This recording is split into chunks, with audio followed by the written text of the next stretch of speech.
Stop the presses. Tyreek Hill finally said the right thing.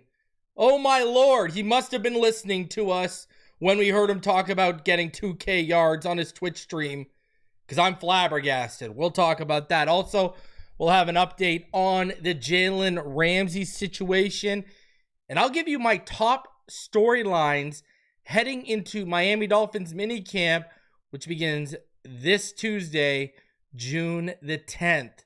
So we got a lot to cover and a lot to talk about. Do me the favor, smash the like button. Subscribe if you are new, and as always, let's get into this.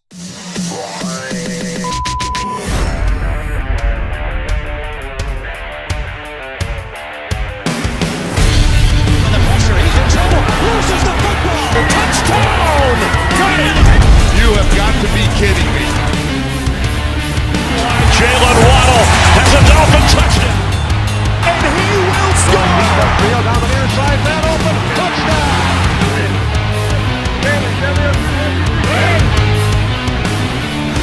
The run from Tua Tagovailoa. Touchdown. He's going deep. He's going over the touchdown again.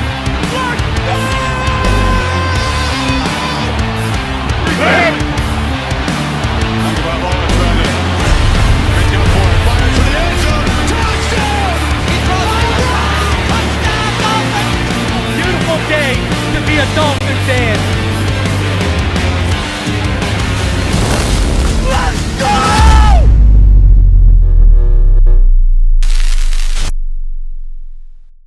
What is good, Fin Nation? What's good? It's your boy Reason. We are back here for another one for this Sunday matinee for your viewing pleasure. Now, I know a bunch of you were wondering and hit me up, hey, what happened last week with you and Doug in the starting lineup? Blah, blah, blah, blah, blah. Everything is good. We were actually going to go live on Friday, but I had dinner plans, so we were on a tight schedule already, and then Dougley had something pop up at home, so it just didn't end up working out, but we'll be back this week. You can count on that, all right? So, and you know what? Hey, shout out to all of you for showing that kind of love, because we haven't even shown you the tip of the iceberg with what we got planned with that show. So appreciate all the love already, all right? So something I did want to talk about, I don't know if you guys saw this, but James Cook, you know, the brother of Dalvin Cook, star running back for the Buffalo Bills. It's not good right now in Buffalo with James Cook. The word on the street is that James Cook is disconnected from the Bills organization amid contract talks, and he's got his house up for sale. Now, why does this matter? It's James Cook. It's the Buffalo Bills, because guess what? Since they moved off of Stephon Diggs, that run game has really become their identity next to Josh Allen over there offensively. And that could, in fact, be a decently big blow. But I think what also has the Buffalo Bills kind of chilling in terms of like wanting to hand out an extension real quick is I think they like what they have in Ray Davis. Remember? You know what I mean? They also have Frank Gore Jr. in-house. So I think they like what they got in terms of backups, and I don't see them breaking the bank for James Cook. I really don't. So, I mean, hey, salute to you and good luck to you trying to get the bag. Get the bag, King Wappa. I guess, you know, go do your thing. I don't know. I think if he wants a lot of money, James Cook is going to be more disappointed than all of us were on Friday when we heard the Carter 6. My God, talk about an ashtray and a drink coaster. Oh, Wayne, just stop using the Carter name, man. You should have stopped after 3, dude. Anyways, so yeah, with Buffalo, James Cook, I think this could turn into a little bit of a holdout, a little bit of a distraction. Right? So we'll see how it all plays out and how it goes. But if the man is, you know, disconnected from the organization, as was stated, and he's got his house up for sale. I don't see that ending pretty, I don't see that ending, in a pretty way for the Buffalo Bills and James Daniels. And hey, man, I agree with Powerhouse in the comment section. He deserves to be paid. Problem is, are they going to pay him? I don't think so. I think, listen, man, we've seen the stand. If there's one position NFL GMs and such will take a stand on when it comes to financials, it really has been the running back position, obviously, over the last couple of years. And you can actually start to count safety in that same conversation, right? They're kind of starting to treat safeties a little bit in a way as they're treating running backs, i.e. look at Justin Simmons and how hard it was for him, to get a deal when he was still playing good ball. I mean, you look at the running back market, and it's been, it was tough for Derrick Henry to get a lot of money, et cetera, et cetera, et cetera. So, man, it is what it is. Yeah, it started off good, and then it got real trash. That's for sure. Josh Miller says Lil Wayne's my favorite rapper of all time. Man, I'm gonna tell you this right now, and I gotta say this publicly. Is Nas the only one who aged well? The 3 King's Disease albums, the 3 Magic albums. Nas is the only one that's actually aged well. He's made 6 really good albums in his 40s. I mean, we go back to 2012, Life is Good was really good. You know what I mean? Is Nas the only one that's really aged well out of all these guys? Nas is the GOAT. And he's my favorite of all time. Nas the GOAT, though. When you're looking at the projects he's releasing in his age bracket compared to what others are doing, I mean, that's why I think Jay-Z ain't dropping an album. It ain't about the money. I think Jay-Z is afraid of where he's at in his age and if he can still make relevant music. So, interesting thing there going on, right? But shout out to all of you in the chat who are coming through. Do me a favor. I want you to smash that like button. If you are new, go ahead and subscribe. Hit that notification bell so you know whenever we go live. All right? Appreciate all of you coming through. We are going to get into a few things here, obviously. And one thing we got to talk about, too, and we're going to talk about is, man, after I play a clip today, a lot of people are going to feel bad for how hard they were on Terron Armstead. I'm going to tell you this right now. And I got to shout out to Brett Coleman for really,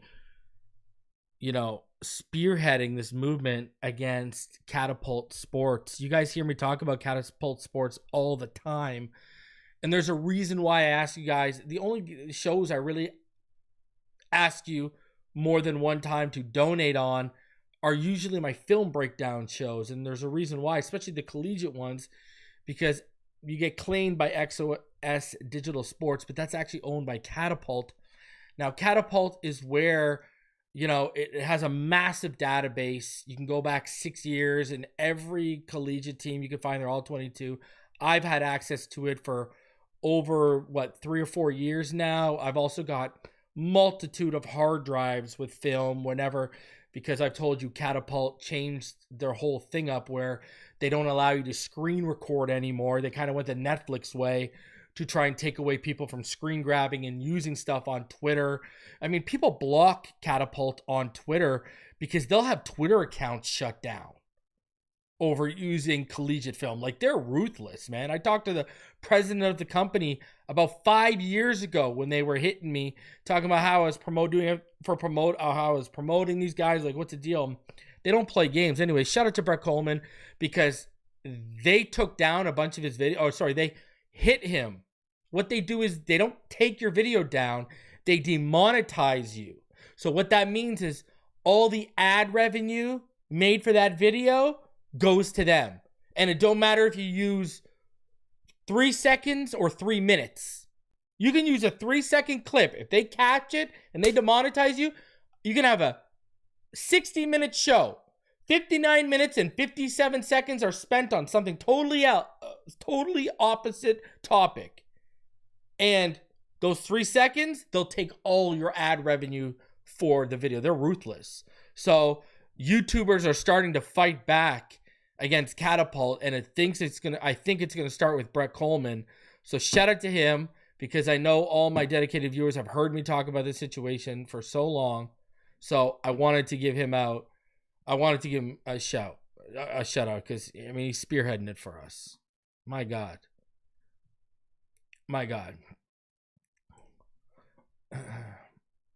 Eminem is not the GOAT, my friend. I am sorry. The guy hasn't made a good album since what? Eminem's show? Encore only had like 6 tracks. Everything he's released since then. Yeah, I can't get behind that, man. Sorry, can't. All right, now let's start getting into it. Let's jump into everything right now. We do have a lot to go over. Let's start with what just happened about a little over an hour ago. Ian Rappaport put out this tweet. So he said, and I mean, does it really shock anyone here? As the Dolphins and star Jalen Ramsey continue to work towards a trade, Ramsey is not planning to attend mandatory minicamp this week, sources say. He'll stay away as the situation works to a conclusion. So I really don't think this is a big shock to anyone at all. You know, now I did say I thought they would try and get this trade done before they'd even have to, you know, deal with the, oh, he's not showing up to mandatory minicamp. Clearly, they're not going to fine him. They're just going to, they both come to an agreement. You know what I mean? And this is where we're at. I mean, you know, remember just near the end of last month, near the end of May, Adam Schefter is coming out reporting that there's more interest in Ramsey than people realize, but that hasn't turned into a trade. It hasn't manifested into anything right now. And obviously the biggest issue is taking on that contract. Now, when they do finally trade Jalen Ramsey, you know, his cap hit, it's going to go from 16.7 million to 6.7 million. So it's going to give Miami about 24 million in cap space if he's traded for, like, let's say a draft pick, and they're not retaining a player's salary. All right. I don't think they're going to carry over all that money. Now, here's the thing.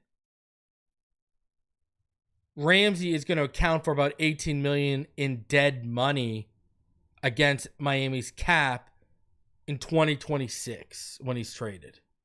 So that's something to also keep in mind. Now, again, we've talked about what's the plan when Ramsey's moved off of. What are we doing here? What's the thought process? And, you know, I've talked about there aren't a lot of great options out there. Sante Samuel Jr. is the best option, but he's recovering from a serious neck injury that led to surgery. All right. They've had discussions with Rasul Douglas. Do you really want him as a one? Like, let me tell you this. If Rasul Douglas is the only guy they add, you better count your bottom. You better count your last dollar that Kader Kohou is going to be this team's number one corner. Right? And then when you go beyond that, I mean, what's out there? If you want to get Mike Hilton, I mean, you probably want to put him in the slot, right? And then, you know, when you talk about like Stephon Gilmore, he's over, he's not a one anymore. CJ Henderson's never been a one. You know, there's just no surefire one out there right now, unless you're going to try and acquire one via a trade. Now, I've said this for months. I want Jalen Watson from Kansas City. Elevate him and make him and Cater the 1 and 2. Have Artie Burns in the slot. That probably is where you go with that. You know, I don't want Greg Newsome. He got benched last year. He's not a number one. Jair Alexander. He's played 7 games in each of the last 2 seasons. Yes, talent-wise, he's the best option there is out there. There's no discussion to be had about it. But is it going to be a Terron Armstead thing where we're only dealing with him for about 10 or 12 games? And I posed the question to the chat before. What would you rather? Would you rather go out and sign a Rasul Douglas, or would you rather go out and trade for Jair knowing you're only going to get 10 to 12 games?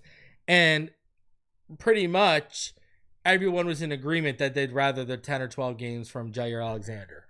So, I think that if you're going to get a legit number one, you're going to have to trade for it. That's it. Otherwise, you sign a Stephon Gilmore or you sign a Rasul Douglas, you're putting all your chips in the basket of they're over 30. That year where they fall off a cliff can happen right in front of your eyes. You want to risk that? Or you go out and sign Asante Samuel Jr. and you risk something with the neck. Now, at another, the issue with that is that would be adding another injury-prone player. But on top of that, okay, this isn't a knee or an ankle. This is a neck. In a contact sport where what do you lead with most of the time?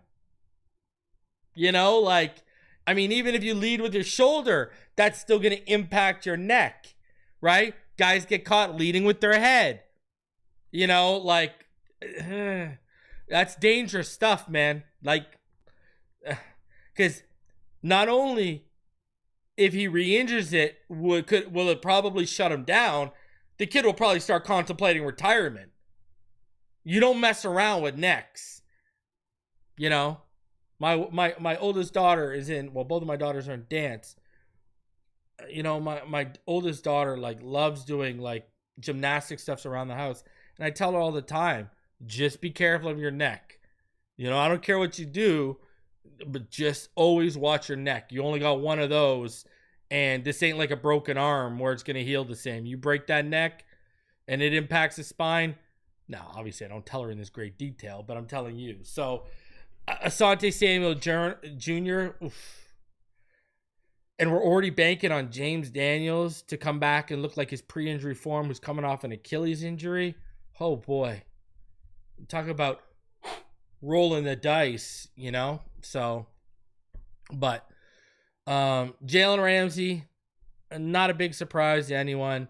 Doesn't look like he is going to be coming back. Obviously, I've been telling you this. People have been asking me, hey, Reason, can they work it out? Hey, do you think they can mend it? No, it ain't happening.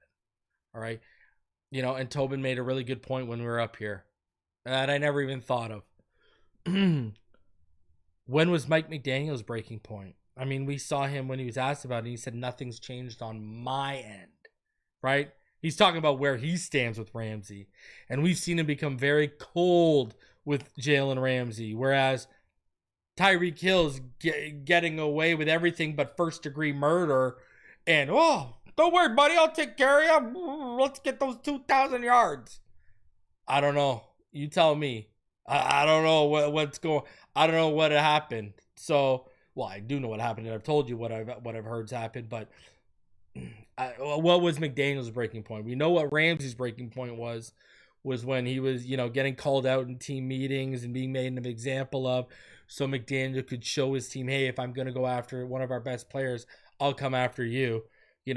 Let's be honest. Should have been doing that to Tyreek a long time ago, brother. All right. So speaking of Tyreek, my Lord,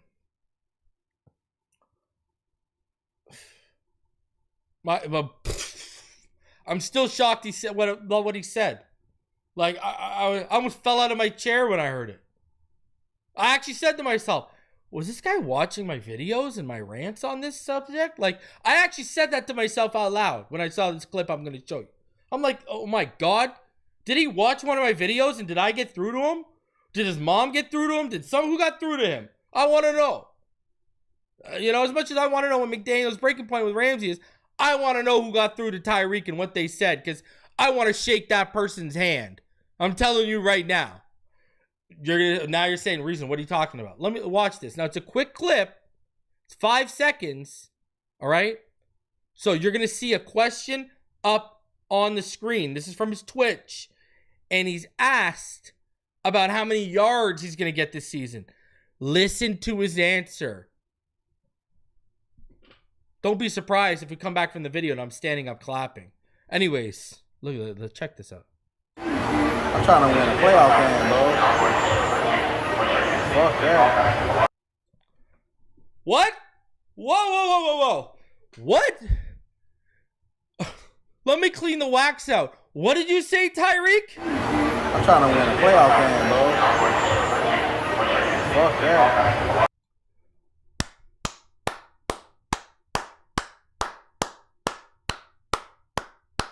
It took you 3 years and a bunch of nonsense, but you finally said the right thing.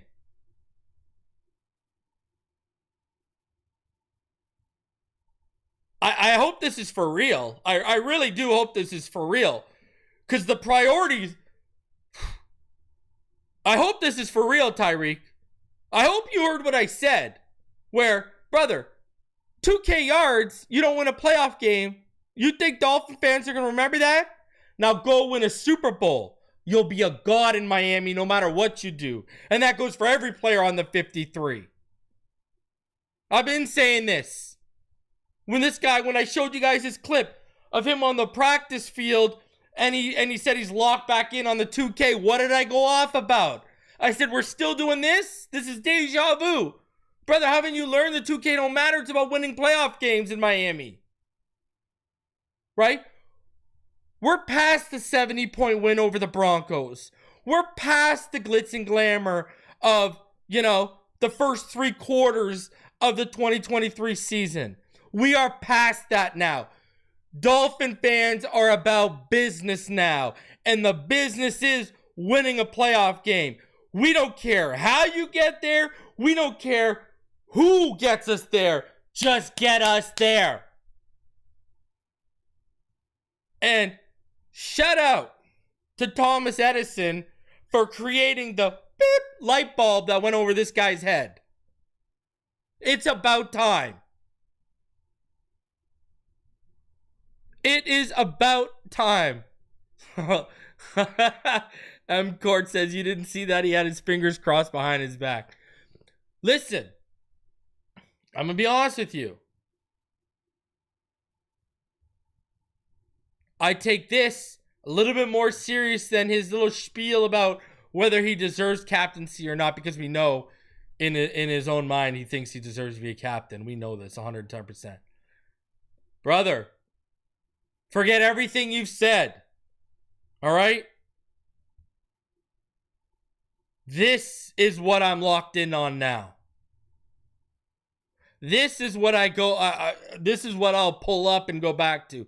This is the clip, Tyreek. Because this one I'm holding you to your word on. I've never said that about anything Tyreek has ever said. This I'm holding Tyreek to his word on. Prove to us. Show us. Bring it to us.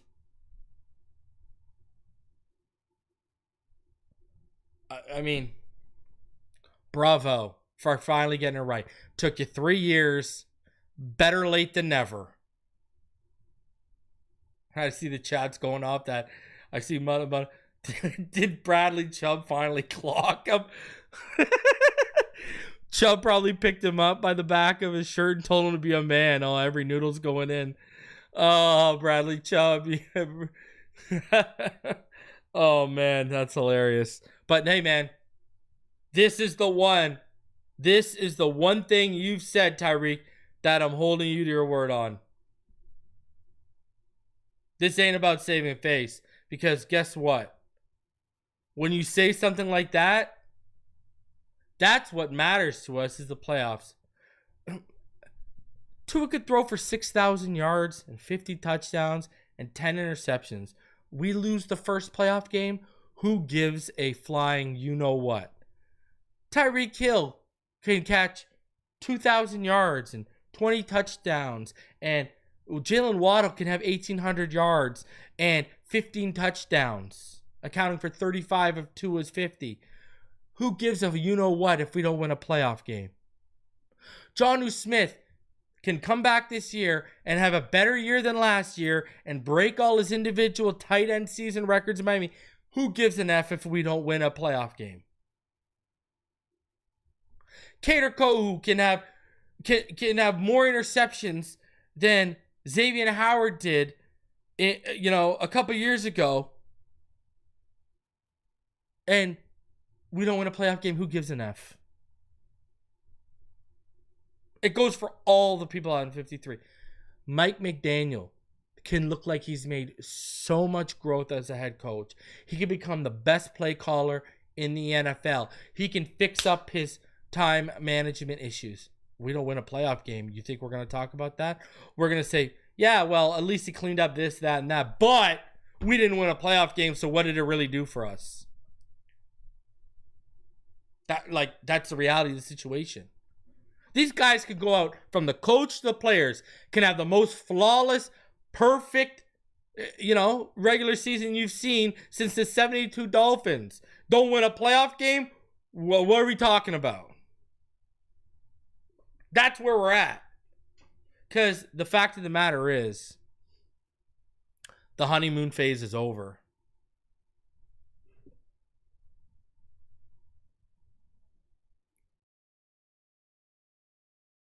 So,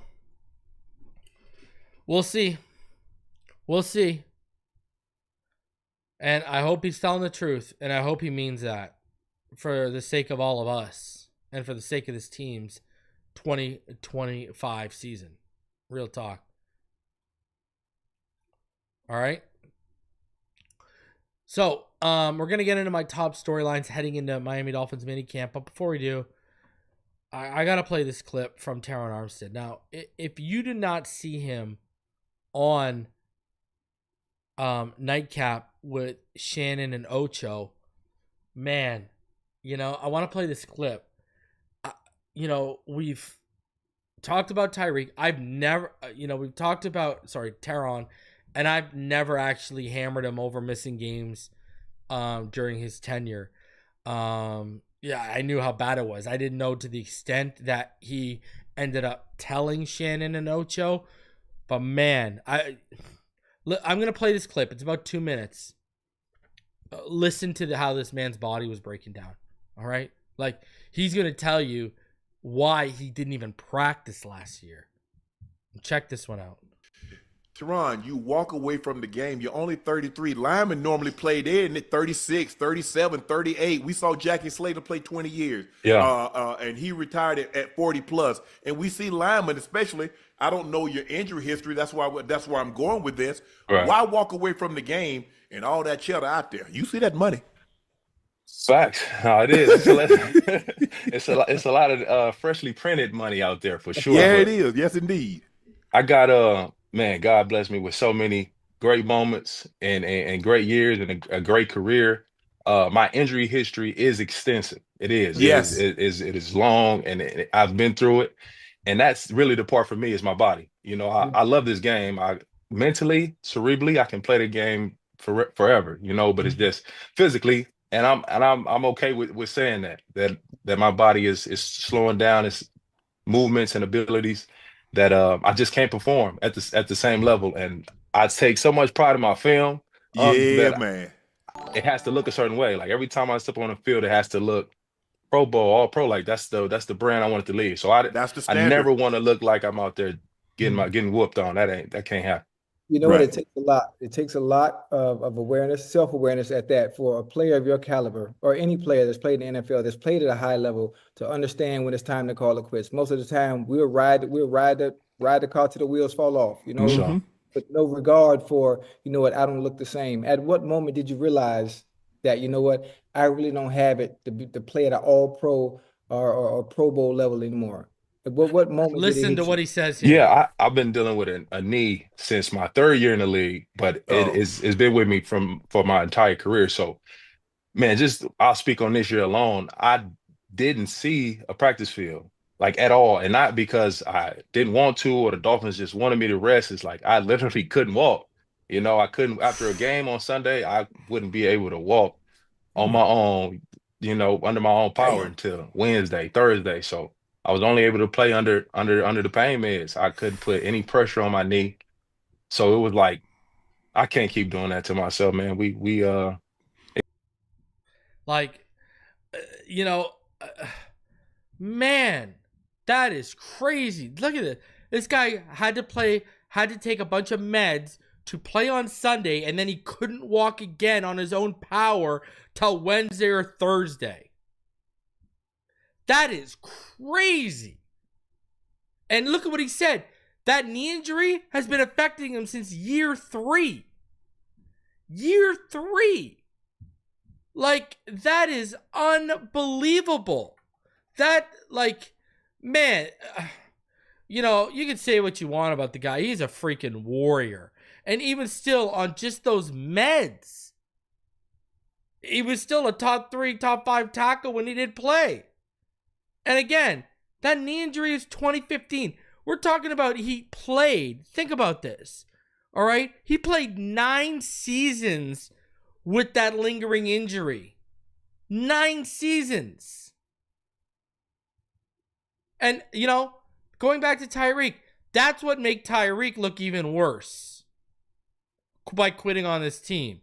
You know, like, Terron got to a point where his body quit on him. And he still wasn't trying to quit on this team. Like, man, you know,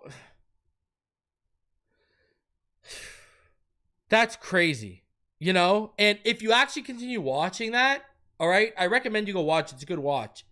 Guys and gals, he goes on and talks about how one of the main reasons he actually stopped too was he didn't want to get caught up in the drug cycle, right?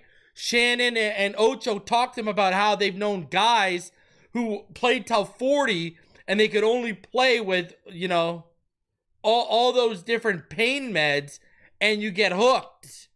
And Armstead said, I didn't want to be 40 and my liver and my kidneys start shutting down just so I could play till 40. You know? Like, and he's right. You know? Because think about it. If you want to practice, you would have to take all those pain meds through the week. And there's players that take it all through the week so they can practice, and then they take it on game day so they can go out there. Like, man, this guy literally put his body on the line when it was basically tell him, hang it up. And he was still coming up. The guy needs a full knee replacement. And he's not even 35. Crazy. I already did it once. I'll do it again. Salute to you, Terron. Man, even with how bad that knee was, you were the best we had at that position since Richmond. I'd put Tunsil behind you. I'd put Tunsil just behind you. But, man, especially when we find out what kind of leader you are. Now, Tunsil was obviously a good leader because he saw, you know, he knew what Greer was getting back for us. He said, yeah, I'd do it too. So, Tunsil was a good leader too. But, man, shout out to him. Shout out to Terron Armstead. I hope he can become a part of this organization after his football career. I really do. Shout out to Michelle. She says 100 reason playoff wins matter, and she's discussing obviously the Tyreek Hill clip that I played. So appreciate you for coming through, Michelle. Thank you very much. Always a pleasure to see you in the chat. All right. Now, let's get into my top 10 storylines heading into mandatory minicamp, which starts on the 10th on Tuesday of this week. All right. So we're going to go start from the bottom and work our way up. All right. So these are my top 10 storylines heading into training camp. Number 10, which UDFA will make the most noise? All right. The cornerback room is thin. You got Ethan Robinson from Minnesota. You got BJ Adams from UCF, et cetera, et cetera, et cetera. Is someone going to make noise in that corner room? Jalen Conyers, right? We don't know what's happening with Jonnu Smith. Julian Hill and Hayden Rucci are really and Tanner Connor are really his only competition right now.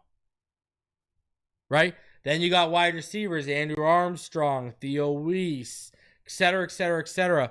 So which UDFA is going to make the most noise? I mean, history probably tells you can put your money on a corner because they can find them. Number 9 for me would be, will a depth player from last year start their preseason push for more snaps?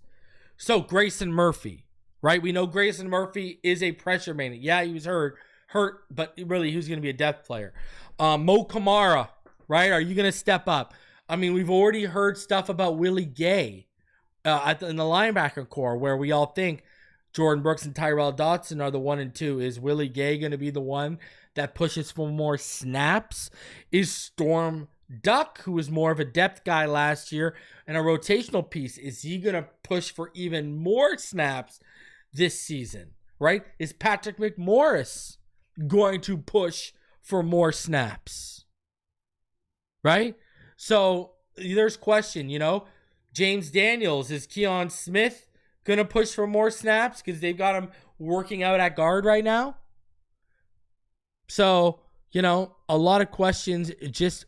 There's always 1 or 2 depth guys that start to step up. Who's it going to be this year? Is this mandatory minicamp going to be the beginning of that player or those players stepping up? Number 8, can Jalen Wright start solidifying himself as RB2 behind Achane? I see a lot of people are super uber high on Ollie Gordon, and I get it. Obviously the guy was 7th in Heisman voting only 2 years ago, right? And then obviously a poor O-line last year. Oklahoma State kind of set him back. But I've said this, I told Patreons and channel members this. I've since told all you this publicly. McDaniel sat down Jalen Wright and Devon Achane, and he told them, you guys are going to be the best running back duo in the NFL this year. I mean, you saw Jalen Wright already had the orange jersey in OTAs. So are we going to see Jalen Wright break out? And I think a lot of fans were too hard on Jalen Wright. I mean, you can find multiple plays where Jalen Wright got the ball, the side the run was designed to was, dead in the water, and he'd cut back and turn nothing into 8, 9, 10 yards. And he did it more than a few times last year. So, I think people need to be a little bit higher on Jalen Wright than what they really were. I know people were pushing for Cam Scatabo just because they think we need a big bruising back. You don't think Jalen Wright could be a bruising back? Did y'all not watch him in college? The guy can lower the hammer, man. He's over 210 pounds, and he's shredded this year.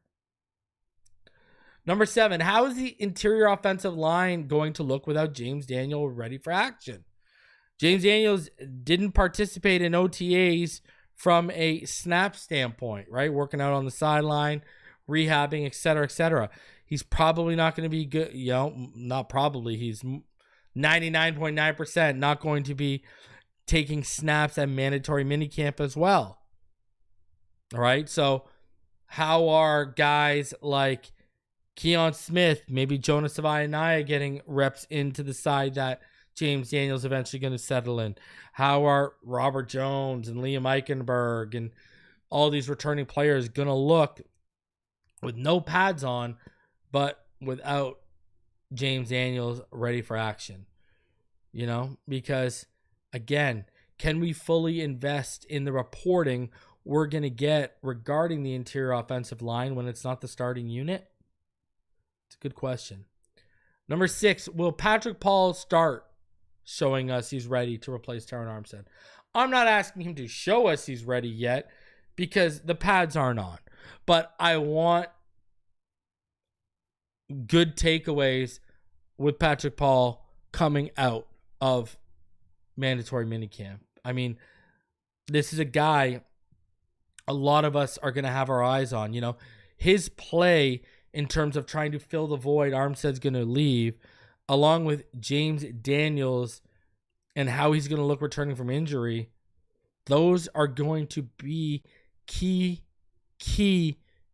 pieces of the puzzle to how this offensive line ends up shaping up and looking like this season. A lot of it hinders on if Patrick Paul can give his competent play or better, as well as where is James Daniels going to be in terms of, you know, his play when he comes back from injury. Number 5, is Kenneth Grant going to look dominant? I mean, the interior is already compromised with James Daniels ready for action. You know, you got another rookie, Jonas Savaianaya. You've got depth guys that are going to be filling in for James Daniels. I mean, there's no pads. He should be able to show that burst, that quickness real easy. Number 4, who will look better? Zach Wilson or Quinn Ewers? That's going to be something people are going to watch. You know, Zach Wilson has made a few nice throws already at OTAs, but the word I've gotten is he doesn't look much different than what he did in New York. Now, when I get down there sometime this year, I'll judge with my own eyes. You know, and as we get more eyes out there as camp goes, we'll really start to get an answer to that question. But again, no pads. You know, let's see who's going to look better. You know, I want to see Ewers show some worth here. I want him to push Zach Wilson. Number 3, obviously this is one of the biggest ones. Besides Kohu, who starts to step up in the cornerback room? See, mandatory minicamp is when you have to start that preseason push. This is where you got to flash and show and get the coaching staff a little excited for you as training camp approaches. So who's going to step up? Who's it going to be? You know, obviously we all have our own wants and desires as to who's going to show up. For me, you know, obviously I want to see some good feedback on Cam Smith finally. You know, I know there's a lot of people in this fan base who are high on a kid like Isaiah Johnson maybe stepping up. You know, are we going to get good feedback on Jason Marshall Jr., who, you know, I'm not uber high on? Is Ethan Bonner going to get some love and opportunities from this coaching staff? So, interesting thing to watch there as well. Number 2, is Zach Sealer going to show up? I think that is a big question that people are going to watch. I expect him to. He's a good soldier. He's a team player. He's not selfish at all. But that is going to be definitely something to keep an eye on, because we know he wants new money and he deserves new money. So is Zach Sealer going to show up? And then number 1, will Jalen Ramsey or Jonnu Smith be traded? I mean, that goes without saying. Will we finally get some resolution to any of that drama? So, you know, it would be perfect for me if this Jalen Ramsey stuff gets settled tomorrow, to be honest with you. You know, and it's just not a distraction at all. So, we'll see. We'll see, man. Man, there's some definite stuff to look on. I'm going to tell you this right now. Patrick Paul and that interior offensive line, that is what I'm going to be keeping my eyes on, as along with that cornerback room. And I know we're going to hear about some UDFAs making plays, just which ones, right? So, I'd like to see Jonnu stay as well, right? Just as long as the price is right. You know, I don't want him out here breaking the bank. You're right. So I think with where we're at in an organization, they've handed out enough big time contracts and they're ready to stop doing that. So, and then I wanted to show this because I know we went over this where Fox had left Tyreek into out. Well, PFF, they just ranked each team's top cornerback, wide receiver, tight end duo ahead of the 2025 NFL season. Now, they have Joe Burrow and Jamar Chase at 1. They have Hurts and A.J. Brown at 2. They have Stroud and Nico Collins at 3. But, man, with Jaden Higgins and Jalen Noel entering that fray, I'm telling you, that's going to get interesting. They have Jaden Daniels and McLaurin at 4. At 5, they got Baker and Mike Evans. At 6, Goff and Amon-Ra St. Brown. At 7, Dak and CeeDee. And there we are at 8 in front of Matt Stafford and Puka Nacua. At 9, at 8, we got Tua Tagovailoa and Tyreek Hill. And this is what they said. Though the Dolphins' offense floundered in 2024, Tagovailoa and Hill's connection since Hill arrived in Miami has been dominant.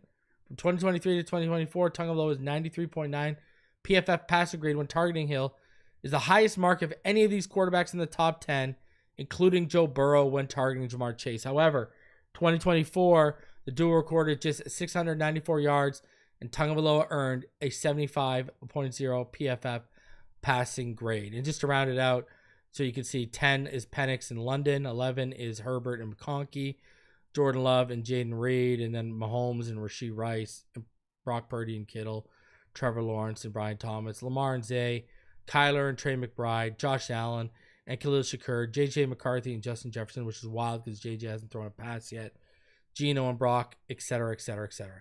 So, again, this shows you how big of a prove-it year we're in right now, right? We're in a prove-it year right now where, remember, all these lists heading into last season, they were the number 1 quarterback wide receiver duo, right? Waddle, Tua, and obviously Tyreek were viewed far and away the best wide receiver duo with a quarterback. Now, we're out here like Rodney Dangerfield. We can't get no respect. But you got to go back and earn it. We're in a prove-it year, man. It's crazy. They're in a prove-it year to the pundits, to the critics, to the fans, to their own organization. Are they going to prove it? Time will tell, and we will find out. And I even saw, this is how much we are. Bleacher Report put out an article about quarterbacks that could be benched. They had 2 on that list, right? They even said that maybe Quinn Ewers can, follow in Brock Purdy's footsteps and take over the job and, all this kind of wild stuff. Tua is not getting benched. What's going to happen is if Tua gets hurt, it's over. All right? Tua is the master of his own fate. And the end of the day, his own health is going to dictate his future here. We know when he's healthy. We know if we get a full 17-game season, we know we're going to go to the playoffs. We know he's going to be one of the better passers in the NFL by the end of the season if we get a full 17 games. I mean, we've seen it, right? The only time he played a full healthy season, he led the league in passing yards. And then when he's managed to play majority of the seasons, he's led the league in completion percentage and passer rating and blah, blah, blah, blah, blah. So, it's kind of wild that we're at a stage where people are like, hey, Tua could get benched this year. Nah, injuries will lead him to the bench. Shout out to Russell. He says, Terron is and was a warrior on and off the field. Yeah, he was, man. And South Florida Dawn says, thanks for all the great content, Reason. And shout out to Michelle, Russell, and South Florida Dawn for donating today, specifically for South Florida Don, he's been a member for 45 months. He's 3 months away from 4 years. Michelle, she's been a member for 38 months. She's 10 months away from 4 years. And Russell, he is 29 months. So he's 7 months away from 3 years. So shout out to all of you for supporting me and the channel the way you do. All right, guys, smash that like button. Subscribe if you're new. Over 300 watching. I'm going to get out of here. We'll be back this week. We got OTAs and a lot of content coming your way. So I appreciate y'all for tuning in. Let me know in the comment section, which storylines will you be focused on most during mandatory minicamp? And did I miss anything in terms of, do you think there's more important storylines that I didn't cover? Shout out to each and every one of you. Love each and every one of you. Fins up all day, every day. And we'll catch y'all on the next one. Love y'all.